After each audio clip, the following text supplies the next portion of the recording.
Salut à tous, bienvenue dans cette nouvelle vidéo. On va évoquer les dernières infos mercato, les dernières rumeurs du côté du Paris Saint-Germain et peut-être aussi la fin d'un feuilleton qui dure depuis plusieurs années maintenant. Nono est avec nous, salut Nono. Salut Sacha. Alors aujourd'hui, reprise pour les non internationaux, Carlos Soler, Hugo Ekitike, Juan Bernat, Marquinhos, Ismaël Garbi et aussi les indésirables comme Wijnaldum, Kurzawa, Julian Draxler et compagnie. Dans le nouveau centre d'entraînement de Poissy du Paris Saint-Germain qui est complètement incroyable. On a vu aussi Marquinhos dont la préparation commence très très fort. Serait-il inquiet pour son poste après l'arrivée de Lucas Hernandez ainsi que de Milan Skriniar? On parle aussi d'autres recrues qui pourraient débarquer dans les prochaines semaines comme Joao Félix ou Bernardo Silva. Alors qu'est-ce que tu penses de ce début de mercato, du nouveau centre d'entraînement et aussi de la reprise qui pourrait aussi compliquer les choses si les indésirables ne partent pas? Est-ce que ces recrues vont bien s'acclimater au Paris Saint-Germain? Est-ce que très clairement, enfin, la promesse va être tenue comme quoi c'est terminé les stars et enfin on fait jouer les joueurs qui mouillent le maillot? Qu'est-ce que tu penses de cette rentrée, de ce début de mercato, des joueurs pistés dans les prochaines semaines qui pourraient débarquer? On a vu que le Paris Saint-Germain maintenant, Nono, est en pole position pour Randal Kolo Muani. On a vu que le Bayern de Munich a fait une offre de 81 millions d'euros pour Harry Kane qui a été refusée par Tottenham. Le PSG est en pole position pour signer Randal Kolo Muani vu que Osimhen, Harry Kane et compagnie ne veulent pas venir. Qu'est-ce que tu penses de toutes ces informations? Là Sacha, ça fait beaucoup. Alors on va te répondre point par point. On va commencer par les points positifs. Le centre d'entraînement de Poissy est un outil extraordinaire. Je pense que ça va être l'un des centres d'entraînement les plus beaux d'Europe, si ce n'est le plus beau. Bon, maintenant, reprise de l'entraînement aujourd'hui avec les non-titulaires, donc inquiétude quand même, point négatif, ça fait beaucoup de monde. On va reprendre les points positifs. Marquis qui est au charbon ce matin, comme tu as dit, il va falloir bosser et peut-être assurer pour garder sa place de titulaire. Après, tu me parles des nouvelles recrues éventuellement qui sont dans la possibilité de venir. Bon, j'espère qu'ils vont frapper le gros coup. C'est-à-dire que moi, c'est pas Kolo Muani qui m'intéresse, c'est Osimhen. J'espère qu'ils vont le faire. Osimhen, Kane et pourquoi pas Silva. J'espère qu'ils vont le faire. Et après, on verra la suite avec le feuilleton Mbappé. Alors on va en parler du feuilleton Mbappé parce que très clairement, énorme information dans cette vidéo et je pense que ça va durer toute la semaine, tous les jours de aujourd'hui à dimanche, Nono, jusqu'à la reprise de l'entraînement qui se fera peut-être soit à Paris, soit dans un autre club pour Mbappé. Mais avant de parler de ça, pour faire oublier le feuilleton Mbappé, le PSG prépare une offre pour Bernardo Silva. La priorité du Portugais semble de ne pas rester à Manchester City, de ne pas prolonger. Il y a également de grandes chances pour que l'avenir de Joao Félix s'écrive à Paris. Alors là, très clairement, Nono, il voudrait Bernardo Silva plus Joao Félix et se débarrasser de tous les indésirables. En plus de ça, Paredes est très proche de Galatasaray pour 6 millions d'euros. Mauro Icardi aussi va signer définitivement à Galatasaray pour un peu plus de 10 millions d'euros. Ça va faire 16 millions dans les caisses. Paris va récupérer entre 8 et 10 millions d'euros pour le transfert de Nkunku du Red Bull Leipzig à Chelsea. Et on a vu aussi que pour d'autres joueurs, Paris va récupérer des liquidités. Pour Ebimbe aussi, Paris va récupérer une somme d'argent. On a économisé le salaire de Lionel Messi, qui était quand même de 40 millions d'euros par saison, de Sergio Ramos de 15 millions d'euros par saison, le transfert d'Icardi, plus le salaire énormissime de plus d'1 million d'euros d'Icardi. Leandro Paredes, 6 millions d'euros. D'accord, tu perds de l'argent par rapport aux achats que tu as fait sur eux, mais tu économises aussi leur énorme salaire, Nono. La masse salariale se dégage et c'est pas fini vu ce qui va être annoncé dans quelques minutes, Nono. C'est pour ça qu'ils vont pouvoir peut-être recruter comme ils veulent. Il y a une masse salariale qui va baisser, mais de façon conséquente.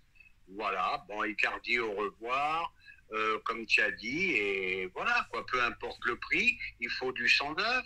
Après, tu me parles de Bernardo Silva et Joao Félix, il y en a un de trop dans les deux grands techniciens.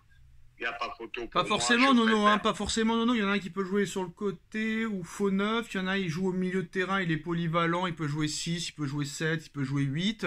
Ouais, ça peut être une bonne chose, hein.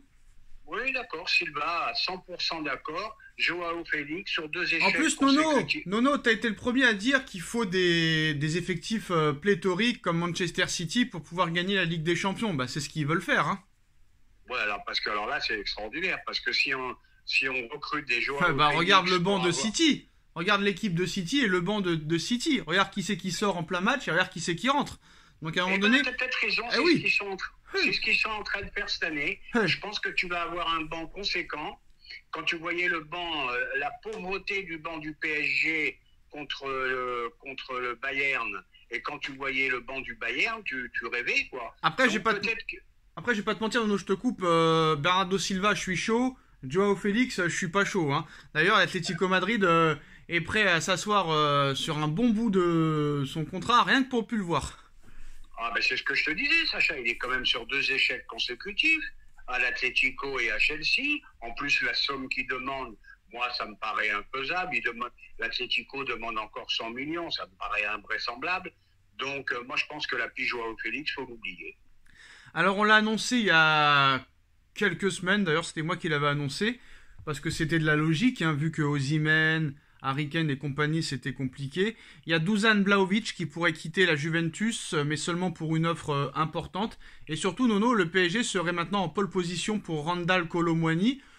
Question que je pose, moi honnêtement, 90 millions d'euros pour Randal Kolo Muani, je le dis très honnêtement, je dis non, un grand non. Et je préfère aller sur un Dusan Vlahovic qui coûterait plus entre 60 et 70. Pour moi, Randal Kolo Muani, 90 millions d'euros, qui a fait une bonne saison, seulement une bonne saison à Francfort. Il n'a aucune référence en Ligue des Champions. Pourquoi on va mettre 90 millions d'euros sur ce joueur-là? Très clairement, c'est une information en Angleterre, The Independent, qui annonce qu'un accord pourrait être conclu pour environ 90 millions d'euros. Pour moi, ce serait une énorme erreur, très clairement. Très clairement. Ah ben Sacha, j'espère qu'ils feront pas cette erreur, là, entièrement d'accord avec toi. Bon, ben Kolo Muani, 90 millions, je dis non. Je dis non également, parce que pourquoi comme tu as dit, une saison. Bon, après, on va me dire, ouais, il s'entend bien avec Mbappé, mais Mbappé, point d'interrogation. Puis non, puis ça vaut pas 90, le marché est devenu complètement fou. Kolo Muani, alors 90, Osimhen, pardon, faut mettre 180. Voilà, Alors d'accord, il a 24 ans. Le marché est complètement fou. D'accord, il a 24 ans. D'accord, il a fait une bonne saison. Mais pour moi, ça vaut pas 90 millions. Allez, peut-être 60, 70. D'accord, c'est les prix du marché. Mais bon, pour moi, ça ne les vaut pas. Surtout qu'il était gratuit il y a encore un an. Pour moi, ça ne les vaut pas. Après, pourquoi pas 70? On peut en reparler. D'ailleurs, Nono, tu parlais de Mbappé. Mais je pense pas que les deux joueront ensemble si Randal Kolo Muani vient.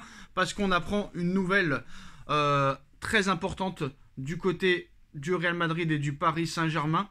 Le Paris Saint-Germain va payer la prime de fidélité qu'ils doivent à Mbappé pour qu'il quitte définitivement le Paris Saint-Germain pour aller au Real Madrid. C'est-à-dire, Nono, que là, on apprend que le PSG est prêt à payer Mbappé pour qu'il se casse du Paris Saint-Germain. Qui aurait pu le croire il y a encore quelques semaines, Nono? Ils sont prêts à lui donner sa prime de fidélité de septembre, rien que pour plus le voir. Et d'après la presse espagnole, le dossier Mbappé pourrait se terminer cette semaine, en fin de semaine, au plus tard début de semaine prochaine. Il est très probable que Mbappé ne rentre pas à Paris la semaine prochaine, le 17 juillet, et qu'il rejoigne le Real Madrid dans les prochains jours, Nono. En tout cas, c'est ce qu'annoncent plusieurs médias espagnols aujourd'hui. Donc c'est quand même une bombe, Nono. Et c'est ce que disait PSG Community aussi il y a quelques semaines, hein, qui avait dit ça aussi avant tout le monde. Donc le dossier Mbappé est imminent, Nono. Et le Real Madrid devrait faire une offre très rapidement dans les prochains jours.